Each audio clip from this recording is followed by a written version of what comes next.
किसान भाइयों, कई बार हम लोगों को ये सुनने में आता है कि अरे, एक किसान ने धान की खेती की थी, उसे 35 कुंटल 40 कुंटल प्रति एकड़ का उत्पादन धान की खेती में हुआ है।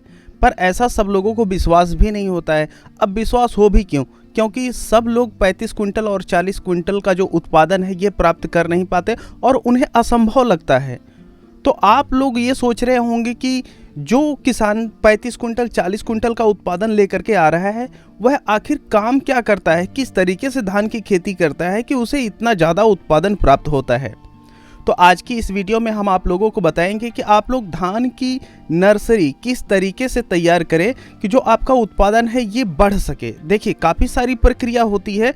जब आप लोग अधिकतम उत्पादन लेने की कोशिश करते हैं तो आपको शुरू से लेकर के अंत तक की सारी चीज़ें आप लोगों को काफ़ी अच्छी तरीके से करनी होती है।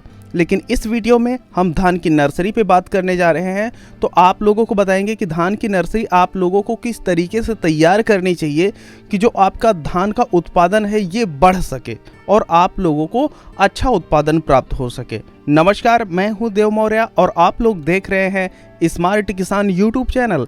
अगर अभी तक आप लोग स्मार्ट किसान यूट्यूब चैनल को सब्सक्राइब नहीं किए हैं तो सब्सक्राइब करके बेल का आइकन दबा दीजिए, जिससे आप लोगों को खेती बाड़ी से संबंधित सही, सटीक और व्यवहारिक जानकारी समय समय पर मिलती रहे। किसान भाइयों, आगे बढ़ने से पहले हम धान की नर्सरी तैयार करने से संबंधित कुछ प्रश्नों का जवाब आप लोगों को दे देना चाहते हैं। यहाँ पर जो भी हम आंकड़े आप लोगों को दे रहे हैं यह प्रति एकड़ के आंकड़े रहेंगे। और आप लोगों को बता दें कि काफ़ी किसान ये पूछते हैं कि अगर हम 1 एकड़ धान की खेती करने जा रहे हैं तो कितने धान की बीज की हमें आवश्यकता पड़ती है। तो देखिए, आप लोगों को बता दें कि जो धान की बीज आती है यह कोई मोटी होती है, कोई पतली होती है, लंबी होती है। तो इस वजह से जो बीज की मात्रा होती है वैरायटी के अनुसार बदलती रहती है। लेकिन एक औसतन अगर हम आप लोगों को बताएं तो यह 4 किलो से लेकर के 5 किलो प्रति एकड़ बीज की आवश्यकता होती है। अब इतनी बीज की आवश्यकता के लिए नर्सरी के लिए कितने खेत की हमें आवश्यकता होगी, तो हम आप लोगों को बता दें कि 25 फीट लंबा और 25 फीट चौड़ा खेत जो होता है आपके 1 एकड़ की नर्सरी तैयार करने के लिए पर्याप्त होता है। अब बात ये आती है कि अगर हम इतने खेत की नर्सरी तैयार कर रहे हैं तो उसमें हमें कौन से फर्टिलाइज़र शुरू में देने चाहिए जब हम नर्सरी तैयार करने जा रहे होते हैं। तो देखिए, आप लोग अगर इतने खेत में नर्सरी तैयार करने जा रहे हैं तो आप लोगों को लगभग 2 किलो डीएपी देनी होती है और लगभग 100 किलो गोबर की शुद्ध खाद देनी होती है, जो कि 6 महीने कम से कम पुरानी हो। और ध्यान ये दें कि जो गोबर की खाद आप तैयार किए हुए हैं वह जो पशु होते हैं घास की बीज खा करके उस गोबर को ना निकाले हों, क्योंकि अगर वह घास खाए हुए हैं तो ऐसे में जो उसमें बीज होती है यह काफ़ी ज़्यादा निकल जाती है, जिससे आपकी धान की नर्सरी में काफ़ी ज़्यादा खरपतवार देखने को मिलते हैं। तो ये सामान्य चीज़ें हो गई। अब आइए हम आप लोगों को बात करते हैं कि जब आप लोग नर्सरी तैयार करने जाते हैं तो आप लोगों को क्या क्या चीज़ें करनी होती हैं। तो सबसे पहला ये देखा जाता है कि जो हमारी धान की बीज होती है उसको हम किस तरीके से शुद्ध कर सकते हैं। तो सबसे पहला काम ये होता है कि जो हम धान की बीज लेकर के आए हुए हैं उसे हमें सबसे पहले पानी में डाल करके जो भी मरी हुई सीड होती है उसको निकाल करके अलग करना होता है। और इस प्रक्रिया को काफ़ी अच्छे से करने के लिए हमें एक बड़े तसले में पानी डाल देना होता है, लगभग 20 लीटर के आसपास। अगर आपकी धान की बीज काफ़ी ज़्यादा है तो उसी हिसाब से आपको देखना रहेगा, पानी और ज़्यादा लेना रहेगा।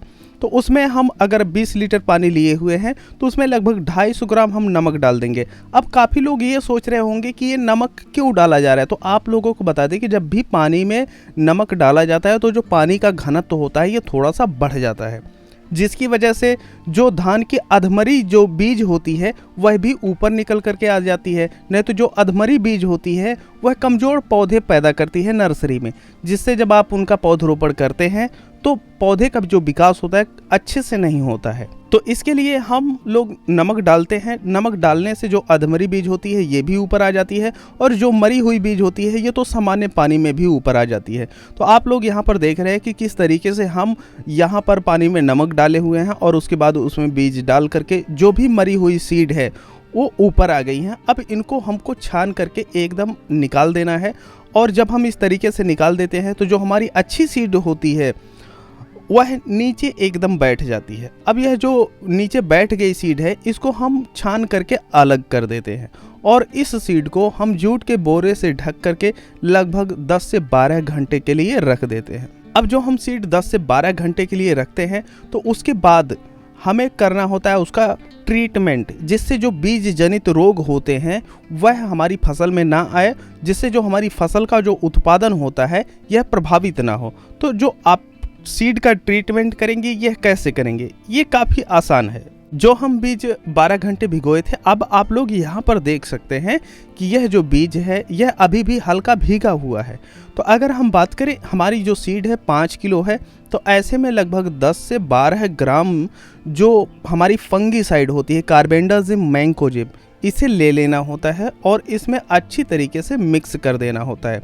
जैसा कि यहाँ पर आप लोग देख रहे हैं कि जो हमारी धान की बीज है उसमें हम कार्बेंडाजिम मैंकोजेब डाल करके अच्छी तरीके से मिक्स कर दे रहे हैं। इसके बाद ये तो हो गया हमारे फंगीसाइड का ट्रीटमेंट।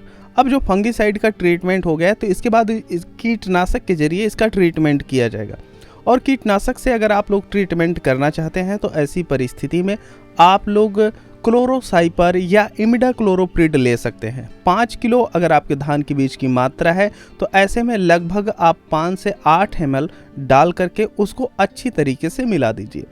अब जब आप लोग इसको इस तरीके से मिला देते हैं तो जो आपकी धान की बीज होती है ये पूरी तरीके से ट्रीटेड हो जाती है और अब जो इसका जमाव होगा और जब आपकी फसल होगी तो उसमें रोगों की संख्या काफ़ी कम आएगी, जिससे जो आपका उत्पादन होता है काफ़ी बढ़ जाता है। चलिए अब हम बात कर लेते हैं कि जो नर्सरी के खेत की तैयारी होती है वो हमें किस तरीके से करनी चाहिए। जो भी आपके बीज की मात्रा है उस हिसाब से आप लोग खेत को चुन लीजिएगा। उस खेत में सबसे पहले आप लोग अच्छी तरीके से उसकी गुड़ाई कर दीजिए। गुड़ाई करने के पश्चात आप लोग उसमें पानी भर दीजिए। पानी भरने के पश्चात हमें लगाना होता है पाटा, जिससे जो हमारी मिट्टी है यह पूरी तरीके से समतल हो जाए। इस विधि से जो नर्सरी तैयार की जाती है इसमें जो खरपतवार की संख्या होती है यह काफ़ी कम होती है, क्योंकि यह जो विधि है इसे लेवा विधि कहते हैं। और लेवा विधि में जब तक खरपतवार निकलने की कोशिश करते हैं तब तक जो हमारी फसल की बीज होती है वह अंकुरित होकर के काफ़ी ऊपर आ जाती है। तो इस तरीके से आप लोग खेत की तैयारी कर लिए हैं। अब जो हमारी ट्रीटेड धान की बीज है उसे हमें इस खेत में डालना होता है। जैसे कि 25 बाई 25 फीट में आप लोग खेत की तैयारी किए हुए हैं, तो आप लोग यहाँ पर 5 किलो जो धान की बीज होगी इसे बराबर मात्रा में चारों तरफ अच्छी तरीके से फेंक देना होता है। और जब आप फेंक देते हैं तो उसके बाद ये आपका सारा कार्य संपन्न हो जाता है। लेकिन ध्यान रखें, कई ऐसे क्षेत्र होते हैं जहाँ पर यह देखने को मिलता है कि चूहे या मोर या चिड़िया इसको खाने लगती हैं। लेकिन हम आप लोगों को बता दें कि यह जो सीड है पहले से ही आप लोग कीटनाशक से ट्रीटेड किए हैं, तो यह संभावना काफ़ी कम है कि चिड़िया वगैरह आपकी नर्सरी को खाएं। लेकिन अगर खा रही हैं तो आप लोग वहाँ पर जाली डाल सकते हैं जो मच्छरदानी आती है। इससे जो धान की बीज होती है उसे चिड़िया नहीं खाती हैं। अब जब आपकी धान की नर्सरी तैयार हो जाती है तो हमें हमेशा उसमें भारी नमी बना के रखनी होती है, क्योंकि अगर भारी नमी आप बना करके नहीं रखते हैं तो ऐसी परिस्थिति में जो आपकी धान की नर्सरी होती है ये पीली पड़ने लगती है, उसकी पत्तियां सूखने लगती है।